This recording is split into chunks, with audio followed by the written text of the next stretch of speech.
بيبدأ الفيلم من جوه حديقة عامة بالعميل سورن قائد حرس البيت الأبيض واللي ماسك طقم الحراسة بتاع الرئيس الأمريكي توماس. وبيكون قاعد سورن مع راجل تاني وبيدي لسورن ملف خدمة الكلب ماكس، وهو بيقوله إنه كلب مدرب جدا وليه خلفية عسكرية. ولما بيسأل سورن الراجل ده هو ماكس لسه قادر على الخدمة، فبيجاوب عليه ماكس بنفسه وبيجري ناحية واحد كان داخل يقتل سورن وبينقض عليه ماكس وبيمسكه. وبنروح بعد كده للبيت الأبيض وقت الفطار وبنشوف تياجو ابن الرئيس الأمريكي مع أبوه موريس مامته، وبيشتكي لأبوه بإنه ما بقاش عنده صحاب وإنه كل حد من أصحابه لما بيحاول يجيله البيت بيتفتش تفتيش ذاتي فما بيجيش عندهم تاني. فوالده بيفهمه إن الإجراءات دي عشان مصلحته وسلامته. وبعد ما تياجو بيخلص الفطار بيكون رايح المدرسة، لكن قبل ما بيخرج من البيت بيلاقي ماكس مع العميل سورن، فبيفرح جدا بماكس وبيفضل يلعب معاه. لكن العميل سورن بيفهمه ان الكلب ده مش للعب، ده جاي للبيت الابيض في مهمة محددة، لان الكلبة تشارلي اللي بتخدم في البيت الابيض واخدة اجازة عشان بتولد. فبيضطر تياجو يسمع الكلام وبيروح مع الحرس المدرسة بتاعته، وبيلاحظ نظرات الطلاب ليه وهو داخل المدرسة بان كلهم مش عاوزين يحتكوا بيه لانه ابن الرئيس الامريكي، وبيكونوا قلقانين حتى انهم يتكلموا معاه بسبب الحرس اللي ماشي وراه في كل مكان. وحتى في وقت البريك بتاعه بيضطر تياجو يقعد لوحده. ولما بيرجع من المدرسة بيدخل المطبخ بتاع البيت الابيض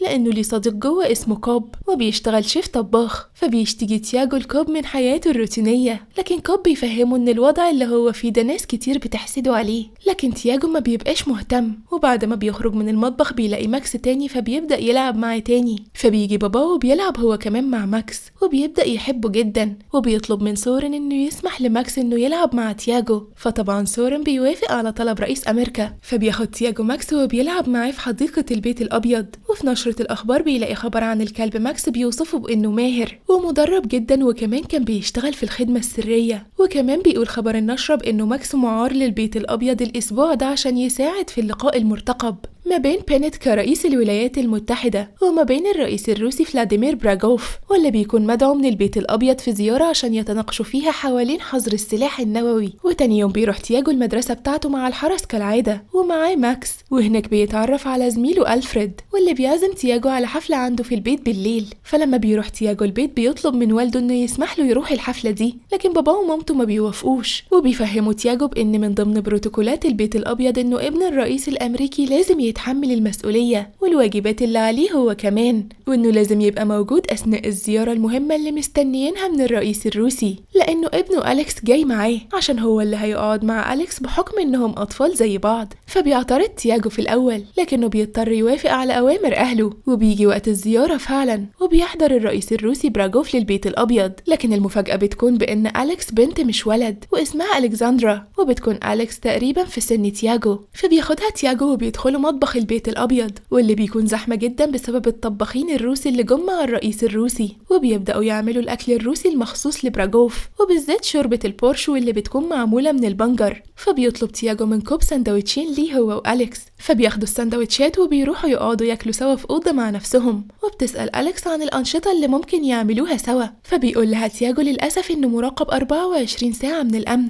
ومخليينه مش عارف يعيش طفولته ولا حتى إنه يتعرف على أصحاب جديدة. وبيقول لها كمان على الحفلة اللي المفروض كان يروحها، فأليكس بتشجعه وبتقوله تعالى نروح سوا. فبيقفلوا على ماكس باب الأوضة اللي كانوا قاعدين فيها وبيخرجوا من شباك الأوضة لأنه الحرس واقفين على الباب، وبيعدوا من بره الشباك وبيدخلوا أوضة تانية من شباكها، وبيخرجوا من الباب وهم بيتسحبوا بحذر، وبيدخلوا بعدها المطبخ وبيتنكروا وبيخرجوا. فبيلاقوا رحلة مدرسية لزيارة البيت الأبيض مع المشرفة بتاعتهم، فبيعمل تياجو وأليكس نفسهم طلبة زيهم وبيمشوا وراهم لحد ما بيخرجوا من البيت الأبيض خالص، وبيلاقوا الطلبة بتركب الباص بتاعهم، فبيغيروا طريقهم عشان يخرجوا بره البيت الأبيض. وبيلمحهم ماكس من شباك الأوضة وبيكون عاوز يفتح الشباك، فبيحاول كذا مرة وبيقدر فعلا إنه يفتح الشباك ويخرج. وبيروح ماكس نازل على سقالات موجودة بره البيت الأبيض وبيجري ورا تياجو وأليكس. وفي نفس الوقت ده بيكون بنت وماوريس قاعدين على سفرة الغدا مع براغوف وبيضطروا يشربوا معاهم من شوربة البورش بتاعته، وبيجاملوه طبعا وبيقولوا له إنها لذيذة لذيذة. ولما بيدخل العميل نيلسون على تياجو في الأوضة اللي هم فيها، فبيتفاجئ بأنهم مش موجودين في الأوضة، وبيلاحظ بأن شباك الأوضة مفتوح، فبيفهم أنهم خرجوا منه، وبيروح بسرعة يبلغ الرئيس الأمريكي. وفي الوقت ده بيكون تياجو وأليكس في الشارع وبيرموا الهدوم اللي كانوا متنكرين فيها ورايحين للحفلة، لكن بتيجي عربية وبتقطع عليهم الطريق، وبينزل منها شخص ملثم وبيكون عاوز يخطفهم. فبتجري أليكس وبيروح الشخص ده ماسك تياجو عشان يخطفه، لكن بيجي ماكس في الوقت المناسب وبيعضه في رجله، فبيروح الملثم ده شتمه بكلمة روسي، وبيقدر وقتها تياجو وأليكس يجروا، وبينزل من العربية زميله وبيخلصوا من ماكس، وبيضطروا يهربوا في العربية هما الاتنين. فبيرجع تياجو وأليكس البيت الأبيض، وبيلاقي مامته قلقانة عليه جدا، وبيفضل تياجو يحكي لهم عن بطولة ماكس وإن هو أنقذه من اللي كانوا هيخطفوه. وبيقول تياجو لأبوه بإنه سمع حد منهم بيتكلم روسي، وإنه ماكس عض الشخص ده من رجله. لكن الرئيس بنت بيزعق في تياجو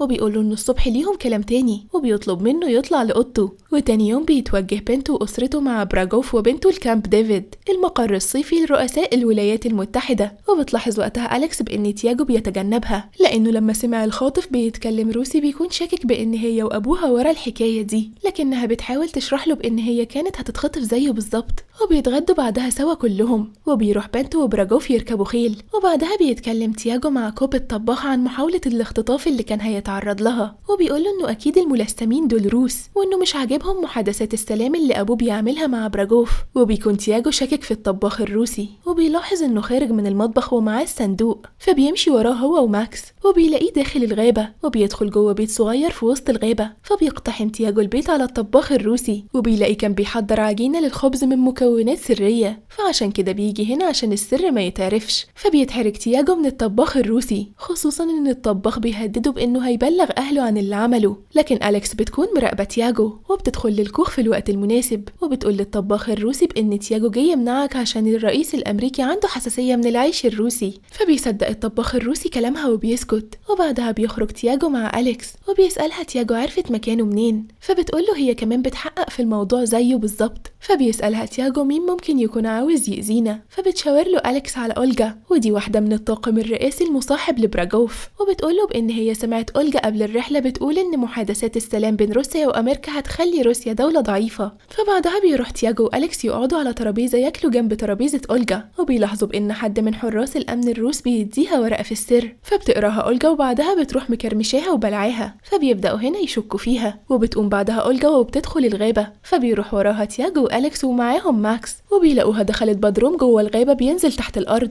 فبيدخلوا وراها بحذر. وبيروح تياجو حاطط كاميرا حوالين رقبة ماكس عشان يصوروا أولجا واللي بتكون قاعدة مع زميلها اللي اداها الورقة، وبيكونوا حاطين سماعات على ودنهم وقدامهم أجهزة اتصال وكأنهم بيبعتوا تقرير سري. وبيعرفوا إن أولجا والراجل ده بيتجسسوا على السكرتير الأول للرئيس الروسي، لكن لما أليكس بتعطس بتكتشفهم أولجا وبيطلعوا يجروا. وبعدها أولجا بتروح تبلغ أهاليهم، فبيعاقب براغوف بنته وبياخد منها التليفون بتاعها وبيقول لها بإن هي هتبقى مراقبة 24 ساعة خصوصا لما تكون مع تياجو. وبيطلب بنت من تياجو بإنه يبطل تجسس على الناس لأنه ده شغلهم. وبيقترح وقتها العميل سورن على بنت بإنهم يستبدلوا ماكس بكلب تاني لأنه أصبح مشوش وبيتربى على الدلع واللعب، ودي مش مهمته أصلا. وبيكون بنت عاوز يسحب الكلب من تياجو، لكن تياجو بيترجى إنه ما ياخدوش، فبيضطر بنت يوافق لكن بشرط واحد، وهو إنه يبعد خالص عن المشاكل. وبيروحوا بعدها كلهم على شلال مية عشان يركبوا قوارب مطاطة ويتفسحوا شوية،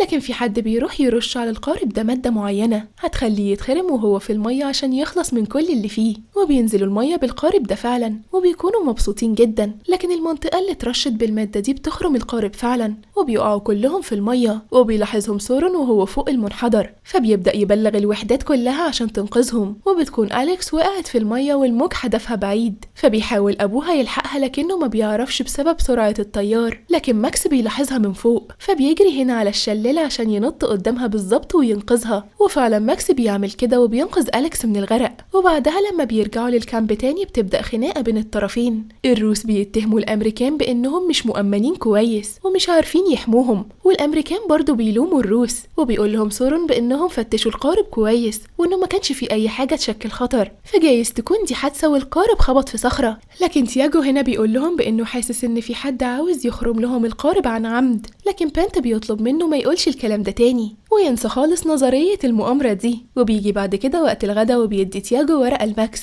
عشان يوصلها لأليكس ومكتوب فيها ان هي تقابله في الحديقة بعد شوية. فبتقرأ أليكس الورقة في السر وبتروح مكرمشاها وبلعاها زي أولجا، وبيقابلوا بعض وبيقول لها بانه شاكك في العميل سورن لانه ممكن يكون عاوز يعطل محادثات السلام لانه ما كانش معاهم وقت ما وقعهم من القارب، ده غير انه المفروض كان عينه تبقى عليهم، وكمان عشان سورن مش عاوز ماكس يبقى معاهم. فبتقتنع أليكس بكلامه وبتقوله بانه اكيد سورن سابهم يتسللوا ليلة الحفلة بمزاجه عشان يسيبهم يتخطفوا، وبتقوله أليكس بان هي كانت شاكة بان امريكا ورا الحكاية دي، وبيتفقوا في الاخر على حاجة بانهم هيعملوا فخ لسورن عشان يفضحوه قدام اهلهم. وبيجي تاني يوم وتياجو بيعمل نفسه عيان قدام ابوه وامه عشان ما يحضرش الحفلة اللي مامته هتعزف فيها بيانو، وكمان أليكس بتقول لابوها نفس السبب بان هي عيانة ومش هتقدر تحضر الحفلة. وبعدها بيكلم تياجو أليكس على اللاسلكي وبيتفقوا انهم يروحوا قاعة الحفلة ويدخلوا من ورا الكواليس عشان يكشفوا سورن. وبتبدأ الحفلة الموسيقية فعلا واللي بيحضرها بنت وبراجوف وبتعزف فيها ماريس مراد بنت، وبيتسحب تياجو أليكس للحفلة وبيبعت ماكس لسورن عشان يستدرجه،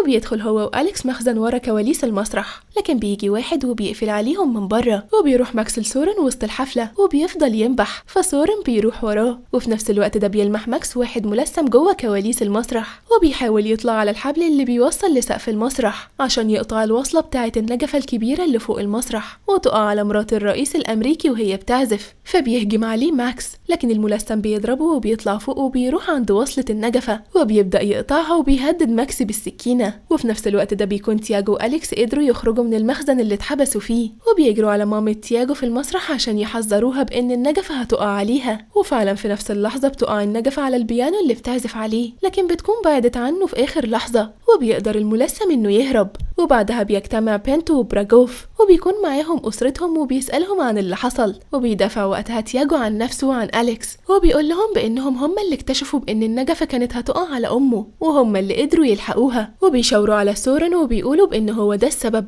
وبيطلب من أبوه يخلي سورن ينزل شرابه وهيلاقي جرح في رجله من عضة ماكس، وبيعمل كده فعلا لكن مفيش حاجة ولا في أي جرح. ووقتها بيقول براجوف لبنته وأسرته يلا عشان هنرجع روسيا، لكن بنت بيقوله بأنهم لسه ما خلصوش محادثات السلام، فبراجوف بيقوله إذا كنت أنت مش قادر تحمي ولادنا هتحمي بلادنا إزاي؟ فبيسكت بنت وما بيبقاش عارف يرد. وبيقول بعدها سورن لبنت بأن تياجو هو السبب لأنه خلى ماكس يبقى كلب منزلي أكتر من إنه كلب مدرب من طاقم الحراسة، وبيقترح سورن بأنهم يسرحوا ماكس من الخدمة، وبنت بيوافق على الاقتراح ده وبياخد سورن ماكس وبيروح حبسه في قفص جوه الجنينة. وبالليل بيكون تياجو مش عارف ينام فبيروح المطبخ وبيقابل جوه كوب وبياخد تياجو علبة زبادي من التلاجة بياكلها، وهو قاعد بيشتكي الكوب بأن أبوه مش مصدقه بأن في مؤامرة عليهم، وبيقوله كمان إنه متضايق لأنه مش هيشوف أليكس تاني وكمان قلقان على ماكس، لكن كوب بيفهمه بأنه عمل الصح لما أنقذ والدته وبيشكره لأنه صديقه الوحيد وإنه ما كانش هيعرف يتكلم أو يفضفض مع حد غيره.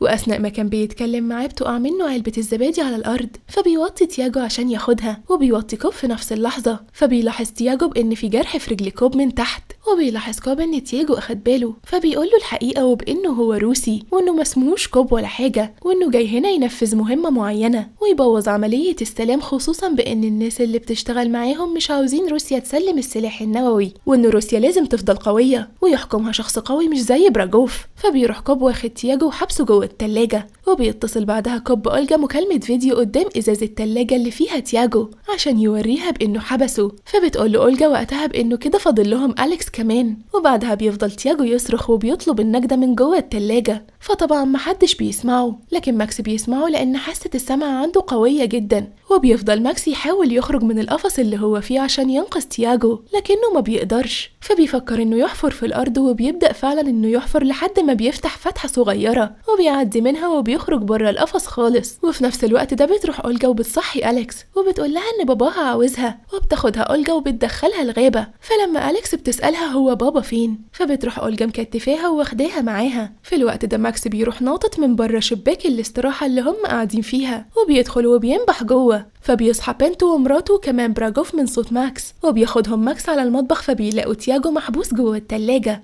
وبيقول لهم تياجو بإن أليكس في خطر. فبيجري براجوف بسرعة لأوضة بنته لكنه ما بيلاقيهاش. فبيروح بعدها سوران مبلغ وحدات الطيران عشان يمسحوا المنطقة اللي حواليهم، لأن أكيد أليكس لسه ما بعدتش. لكن تياجو بيكون عنده خطة أذكى وأسرع، فبيجيب قطعة من هدوم أليكس وبيروح مشممها لماكس. فبيجري وبينطلق في الغابة وبيدور على أليكس. وفي الوقت ده أليكس بتقدر تهرب من أولجا، لكنها بتلاقي كف في وشها وبياخدها يرميها ورا في العربية وبيقفل عليها وبتركب أولجا معاه. وهنا ماكس بيوصل وبيطارد عربية كوب وأولجا وبيمشي كلهم وراه بالعربيات، لكن العربيات بتقف عشان بيقابلها مجرى مائي. فبيكمل ماكس لوحده وبيغير ماكس اتجاهه وبيمشي من جوه الغابة. فبيروح ماكس خارج من وسط الشجر وبينقض على دراع كوب، فبيلاقي نفسه داخل في كمين من المباحث الفيدرالية. فبيفرمل بالعربية وبينزل منها وبيروح ماكس مكمل عليه وعضه. ولما الفيدراليين بيفتحوا الشنطة بيلاقوا أليكس قاعدة فوق أولجا بعد ما ضربتها وأغمى عليها. وبعدها بيعتذر بنت لابنه